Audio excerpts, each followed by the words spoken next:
काल नरकातला स्वर्ग या पुस्तकाचं प्रकाशन जोरदार पद्धतीने झालं. भारतीय जनता पक्षाच्या लोकांनी त्या पुस्तकाचं स्वागत करायला पाहिजे.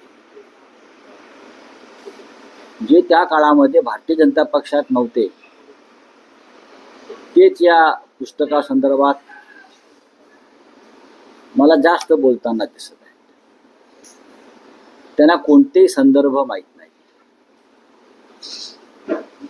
20 वर्षापूर्वी 25 वर्षापूर्वी काय घडलं या संदर्भात त्यांच्याकडे माहिती नाही. तेव्हा गोपीनाथराव मुंडे होते, प्रमोद महाजन असतील, एकनाथराव खडसे असतील, सूर्यभान वाढणे होते आणि आताचे काही लोक तेव्हा मातोश्रीच्या बाहेरच्या झाडाखाली उभे राहत होते. त्यांना आतल्या अनेक घडामोडी माहीत नाही. पण हा तुम्ही जो विषय सांगताय तो अत्यंत अलीकडचा आहे. एक लक्षात घ्या, प्रत्येक विषयावर मी माझं मत व्यक्त केलं पाहिजे असं नाही. संबंधित व्यक्तीला सेवेत घेण्यासंदर्भात एक शासकीय निर्णय झाला, त्याशिवाय ती व्यक्ती येणार नाही. पोलीस अधिकारी म्हणजे पोलीस आयुक्त त्यावेळेतले असतील किंवा अन्य कोणी असतील, त्यांच्या शिफारशीशिवाय ती सेवेत येऊ शकत नाहीत. हे साधारण माझं त्या संदर्भातलं ज्ञान आहे. आणि तो शासकीय निर्णय असल्यामुळे आणि माझा शासनाशी तसा संबंध नसल्यामुळे त्याच्याविषयी मी आता मत व्यक्त करणं बरोबर नाही. पण त्रोटक माहिती मी दिली आहे. मला जे माहीत होतं मी त्रोटक माहिती दिली. जर मला पूर्ण माहिती द्यायची असती तर मी त्यात लिहिलं असतं ना. मी सविस्तर जसे इतर विषय लिहिले तसे मी लिहिले असते. पण सचिन वाजे सेवेत येऊ नये. पुन्हा सचिन वाजेंना मी चांगल्या प्रकारे ओळखत होतो. ते नोकरीत येऊ नयेत किंवा त्यांना घेतलं जाऊ नये यासाठी मी स्वतः शरद पवारांना भेटलो होतो. तेव्हा तिथे अबू आदमी होते साक्षीला. अगदी म्हणाल आता ते परत विचारतील काही लोक. मी स्वतः माननीय पवार साहेबांना तेव्हा सांगितलं की साहेब हे थोडंसं गडबडीचं होऊ शकतं. पण मला वाटतं तोपर्यंत निर्णय झाले होते, बरेचसे निर्णय झाले होते. ठीक आहे, जाऊ द्या आता काय. नाही, पण राऊत साहेब, सचिन वाझे यांची पोलीस दलातली कारकीर्द वादग्रस्त होती. वाजा इन्फ्लुस प्रकरणात ते वादात होते. त्यानंतर निलंबित असताना ते शिवसेनेत IT सेलचे प्रमुख होते.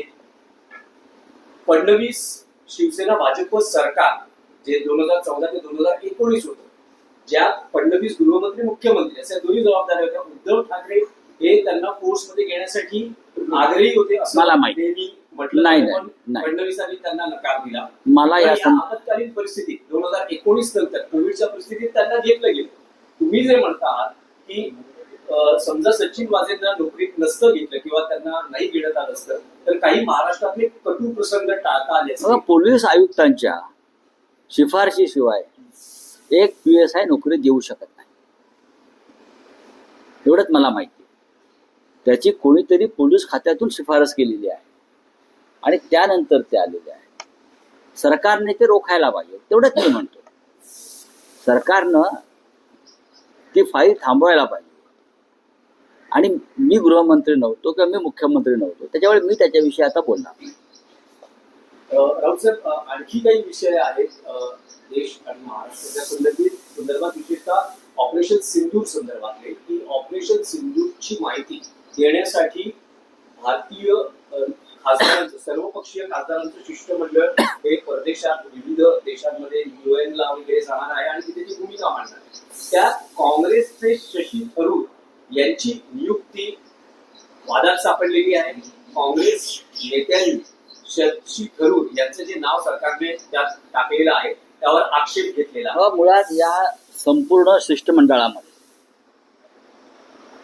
सगळ्यात नंबर 1 ची व्यक्ती कोण असेल तर ती शशी थरूरच आहे.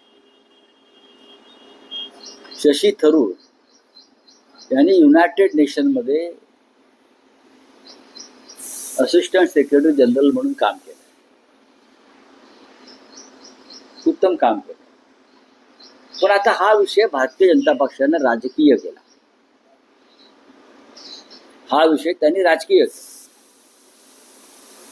आणि भारतीय जनता पक्षाला प्रत्येक विषयाचं राजकारण करण्याची खाज आहे. आता तुमच्या महाराष्ट्रातले उपमुख्यमंत्र्यांचे चिरंजीव आहे,